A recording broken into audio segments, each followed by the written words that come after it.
The clock is ticking down, fast. And while most of us are, getting ready for the holidays, thinking about family, something is happening behind the scenes. Something huge. The Social Security Administration is about to flip a switch. And this isn't some memo, it's not a new policy guideline. This is code. It's a fundamental change in the machine itself. On January 1st, this new operational system goes live nationwide. And for millions of people, the impact is going to be instant. And completely unforgiving. We're talking about a system that for decades was based on, a little bit of human trust. Exactly. A system based on the assumption of validity. Your check was assumed to be correct, and it went out. Now, that's completely reversed. So what happens on New Year's Day? On New Year's Day, your payment, whether it's retirement, SSI, SSDI, it doesn't matter. It's not paid first and corrected later. It's verified first. Verified against what? Against a whole web of federal databases. And if your file doesn't create a perfect algorithmic match across all of them, Right. the money just stops. Stops completely. Completely. A total payment freeze. So the terrifying question for millions of people is suddenly, where's my money? Did it even get sent, or is it just locked away in a server somewhere? That feels like a betrayal. I mean, for people who paid into this their entire lives. Yeah. What's the official reason for doing this with basically no warning? It just looks like they're automating hardship. Well, the SSA's position is that this is a necessary modernization. It's aimed squarely at cutting down on improper payments. Improper payments. You mean overpayments? Overpayments, underpayments, Yeah. basically any dollar amount that wasn't 100% correct.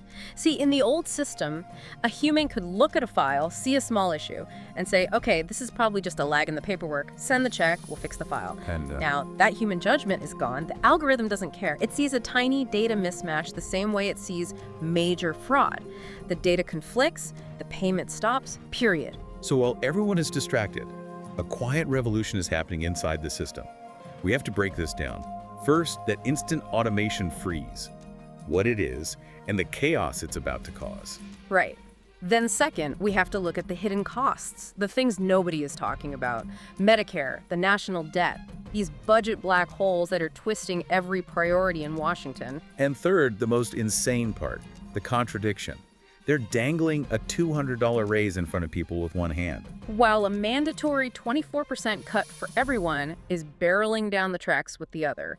It's a system in crisis from two different directions. An immediate freeze that could hit you next month, and a long-term collapse that threatens the whole thing by 2032. Understanding both is the only way to prepare. Stay with us as we expose the full truth right here on The Deep Dive. If you want the news they don't want you to hear, hit that subscribe button right now. Okay, let's start with that January 1st deadline. You called it an enforcement switch. For someone listening, what actually physically changes in the system? The crucial shift is the removal of tolerance. It's the difference between, say, a yellow traffic light and a laser grid. The laser grid. Yeah. Before January 1st, the system had a sort of grace period. A file flagged in December might sit in a queue, but the payment would probably still go out while a human got around to it. And now? Starting January 1st, that tolerance is zeroed out. The automated tools go live nationwide with a much, much stricter rule set. The algorithms are in charge. And why does the system's default have to be stop the money? I mean, is this really just about saving a few bucks on overpayments, or is there a technical reason the computer has to be this brutal? It's rooted in federal compliance mandates. The government wants to prevent any improper payment before it happens. So when the algorithm runs its check, it's pulling data in near real time from the IRS, from Homeland Security, from Veterans Affairs, and critically, from Medicare. So let's say the SSA file says you live at one address, but the Medicare file says you live at another. The system sees that as a data integrity conflict. I see. And it doesn't know which one is right. So if it sends a check to the wrong place, that's an improper payment, and the SSA gets dinged for it. Exactly. So the safest, simplest computational response is just pause. The system doesn't know intent. It doesn't care about hardship. It just demands a perfect match. And once it's flagged, there is no human override button. So the money is just locked. It's locked until someone, a human, gets the right documents and manually verifies the correction. Wait, hold on. This feels less like stopping fraud and more like the SSA is just covering its own behind. I mean, are you sure they aren't doing this on purpose? Focusing on these tiny errors to create a huge backlog that they can then use to ask for more funding. That's a cynical take, but it's a valid question. Look, the stated goal is fraud reduction. But what's the practical reality? Tell me. The reality is that these small administrative mistakes are everywhere. They are the easiest things for an algorithm to find.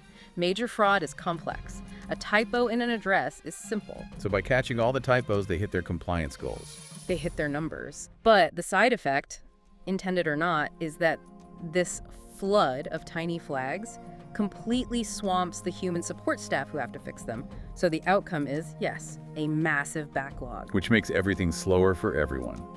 Let's talk about those errors, because they're not complicated crimes. They're just life. What are the top things that will trigger this freeze? We're talking about the most common, everyday stuff. The kind of thing a caseworker would have fixed with a phone call 5 years ago. Like what? A classic one is an outdated bank routing number. Maybe your bank merged with another one last year. You know about it, the bank knows about it, but you didn't explicitly call the SSA to confirm the change. Okay, that's one. Another is an unverified address change. You move, you tell the post office, maybe you even tell the SSA. But if their system can't automatically confirm it across other government records, boom, flagged. And the third one? The one that's going to cause an absolute firestorm, the Medicare deduction mismatch. This is the one that's going to catch so many people by surprise. Let's walk through it because it's a perfect example of the system's new logic. Okay. Everyone on Social Security and Medicare Part B gets that premium deducted from their check, right? But those premium amounts can change at the end of the year, especially after open enrollment.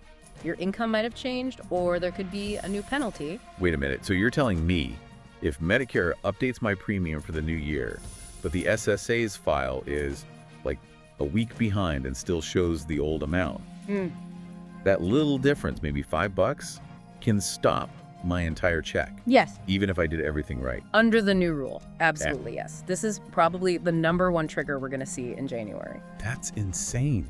The Medicare database has the new correct premium. The SSA database, because of its own internal lag, has the old one.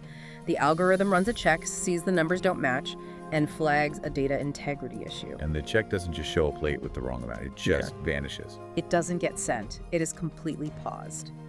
And it requires you to actively intervene. You have to call, you have to provide documents, you have to get a human to verify the fix. And you can't just wait for next month's check and hope they send you two. If you do that, you're risking missing 2 months of income, maybe more. Once you're frozen, you are out of the payment cycle until you fix the problem. And that's where the next part of this crisis hits. The human infrastructure collapse. You got this perfect, instantaneous enforcement machine. Crashing right into a human support system that is already broken. The timing is a catastrophe. How bad is it at the field offices? It's critical. SSA offices are operating with skeleton crews. This is after years of budget freezes. The backlogs for just getting a hearing are already months long. You can spend hours on the phone just to get disconnected. And getting an in-person appointment is nearly impossible. You might have to book weeks, even months out. So the algorithm flags you in 2 seconds on January 1st, and you're thrown into this massive bottleneck with everyone else. What used to be a 5-minute fix is now a financially devastating waiting game. And this isn't theoretical. We've seen stories of what happens when people get caught in this bureaucratic maze, even before this new switch. We have to talk about Ruth Ann Pickard. Her story is, it's just the perfect illustration of the terror this system can inflict. She was a VA nurse in Texas, got a rare autoimmune disease, had to quit her job. She was approved for disability benefits. Everything was legitimate. And then what happened?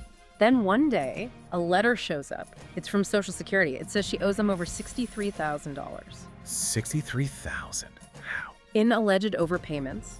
And at the same moment she got that letter, her monthly disability checks stopped instantly. So her only source of income was gone, and now she's supposedly in debt for an amount that would bankrupt most people. Right. So she did what you're supposed to do. She filed for a waiver. She appealed. She said, this is a mistake. I haven't been working. I can't pay this. And then she waited. How long? 17 months. A year and a half with no income, fighting off debt collectors, just waiting for the SSA to respond to her appeal. 17 months. The stress alone, I can't even imagine, especially while you're sick. It's impossible to quantify. And when they finally responded, they denied her waiver. They claimed she had been working full-time, which was just factually wrong. It shows how the system can make a mistake, cut off your lifeline, and then take over a year to even investigate its own error, leaving you stranded. Yeah. And the automated clawback system that did that to her is only getting more powerful. So with this new system coming online, who needs to be the most worried? Who is most at risk? There are 3 groups that are at a much higher risk than the general population. Okay, who's number 1? First, SSI recipients. That's supplemental security income. It's the poverty program, not the one you pay into. Because it's a means-tested program, there are super strict limits on income and assets. We're talking as low as $2,000. The automation scans these accounts constantly and aggressively. So any little change, a small cash gift from family, anything, can put them over the limit and trigger an instant freeze. Instantly. The second high-risk group is SSDI recipients. This is the disability insurance people earn from working. Why are they at risk? Because a lot of their files are old. Some haven't been seriously updated in a decade or more. So when the algorithm runs its check, it finds all this old, stale data, a bank that merged 5 years ago, an old address. Things that have been ignored for years are now immediate red flags. And the third group is the one that really gets me. Representative payees. This one is just tragic. A representative payee is someone who manages benefits for someone who can't, like a child, or an adult with a severe disability. Right, and families think that's a safety net. If the pay messes up, the payee gets in trouble, but the beneficiary is protected. That assumption is now completely false. The algorithm doesn't care who manages the money, it just checks the data. So if the payee's address is out of date, or they're late filing a form, The beneficiary's check freezes. the child's check freezes. The disabled adult's check freezes. The most vulnerable person in the chain is the one who pays the price for a simple administrative error by their caregiver. That's just an impossible burden. Okay, so that's the immediate fire. Now we need to zoom out to the long-term existential threat. Let's get into the politics of this because the messaging is it's all over the place. Okay. On one hand, you have a group of Senate Democrats pushing for a $200 monthly raise, a lifeline. Right. But at the very same time, that solvency crisis, that freight train, is just getting closer and closer. Tell us about that 24% cliff. This isn't a maybe, it's not a projection, it is written into the law. If Congress does nothing, the Social Security trust funds will become insolvent around 2032. The moment that happens, the law mandates an automatic, across-the-board cut for every single person. How much of a cut? About 24%. And it hits everyone. Retirees, people on disability, widows, children, everyone. So let's do the math here, because this is where the political game becomes so obvious. You have a proposed $200 boost.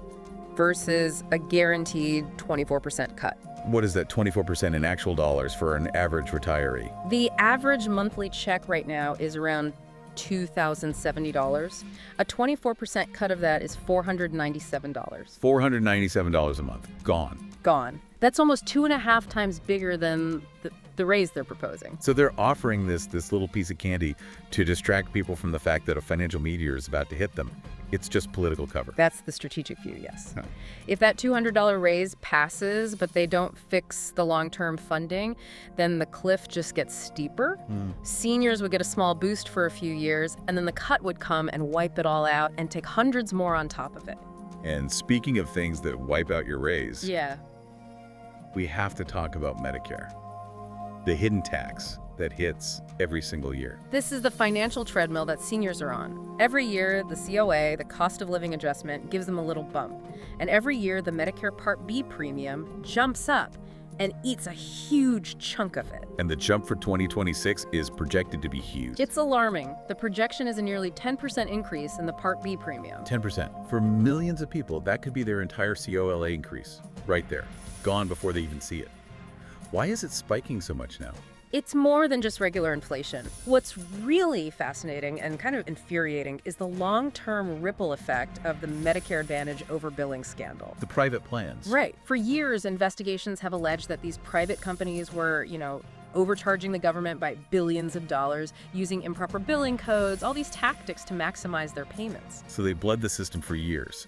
And now that the government is finally cracking down with lawsuits and audits, who's on the hook to clean up the mess? Seniors are. The way the law is structured, Part B premiums have to cover about 25% of the program's costs. When the total costs go up because of years of waste and overbilling, that 25% share gets bigger for everyone. So the crackdown is necessary, but the bill for it lands on the beneficiaries. That's the consequence. It's a system design flaw. Okay, let's zoom out even further. The entire federal budget. We just crossed a line that, I don't know, feels like it should be a 5-alarm fire. It's historic and not in a good way. For the first time in American history, the money we spend just on interest payments for the national debt is now more than the entire defense budget. Let that sink in. More on interest than on the entire U.S. military. Yeah. So what's the direct connection to Social Security? The debt doesn't come out of the trust fund, right? It doesn't, but it poisons the well for any real reform. When you have to set aside hundreds of billions of dollars every year just to pay interest on old loans, Congress loses all its flexibility. Every lawmaker in Washington becomes incredibly cautious about approving any new expensive programs. Like the $200 boost. Oh. Or fixing the Keoghale formula. Exactly. It just, yes. And these are important. We've seen things like the Claiming Age Clarity Act, which is just about using simpler language to help people make better decisions, or the Identity Theft Victims Act, which is crucial in this new automated world. Giving people a real person to call when their identity is stolen. A dedicated point of contact, and another one, the Child Protection Act, to automatically replace Social Security numbers for kids who are victims of fraud. And what about bigger fixes? I know there's a push to fix the survivor benefits, which are notoriously unfair. That's the SWIFT Act. It's a huge deal. Right now, the rules for surviving spouses are incredibly complex and restrictive.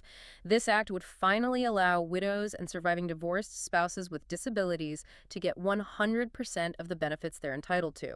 It's a major modernization effort. But the biggest structural flaw of all, the one that hurts every single retiree every single year, is the COLA formula. It just feels rigged. It basically is. The problem is that the government uses something called the CPIW to calculate the annual raise. The W stands for urban wage earners and clerical workers. Younger working people. Exactly. And what do younger workers spend their money on? Gas for their commute, cars, clothes for work. And what do seniors spend their money on? Healthcare, housing, Well, and prescription drugs, the three things that are inflating the fastest. But the CPIW formula gives very little weight to those costs. So the raises are based on the price of gasoline, not the price of heart medication. it's been undercalculating their real inflation for decades. For decades, it's cost seniors thousands of dollars over their retirement. And the fix is to switch to something called the CPIE. The E is for elderly. It's a formula weighted toward what seniors actually buy. And is there any real momentum for that? The momentum is building, but it needs a huge public push to get it over the finish line. Okay, let's bring it back to the immediate crisis. January 1st is coming. The system is changing. And whenever there's this much fear and confusion, the scammers come out. The sharks start circling. This is a golden opportunity for them. They're going to use the fear of this new automation to try and trick people. So what's the playbook? What should people be watching for? There are a few absolute non-negotiable rules. First, the Social Security Administration will never call you out of the blue and demand payment over the phone. Never. They will never threaten to suspend your benefits unless you give them a credit card number right now.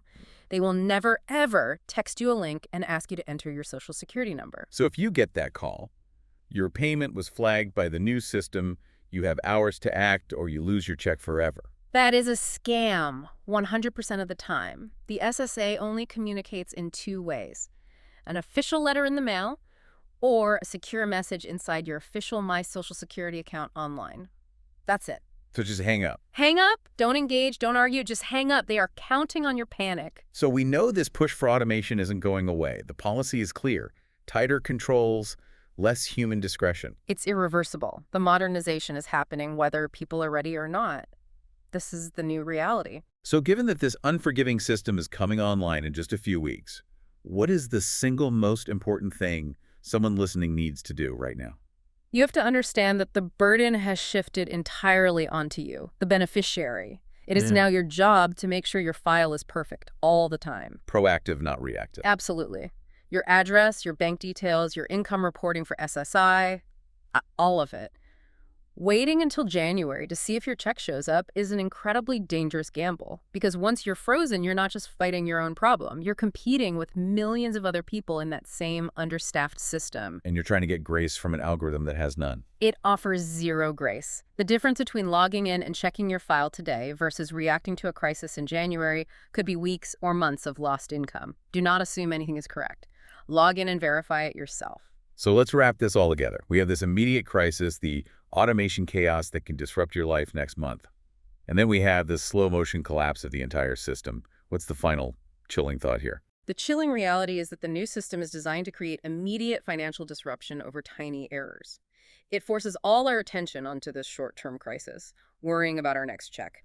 And while we're all distracted by that, the much bigger problem, the mandatory 24% cut in 2032, gets closer every single day. The immediate chaos is the perfect cover for the long-term structural collapse. And the question is whether we can force Congress to fix the foundation before both of these crises collide. That's the reality we're facing. A new system that is unforgiving and complex, while Congress is simultaneously dangling a $200 raise and experts are warning of a $497 cut just years away. But I want to know what you think. Congress is dangling a $200 raise while experts warn of a $497 cut. Do you believe the $200 boost is a genuine help, or is it purely political cover for a crisis they refuse to solve? Let us know your opinion in the comments below. We read every single one. I'm Alex. And I'm Sophia. Thanks for listening to The Deep Dive.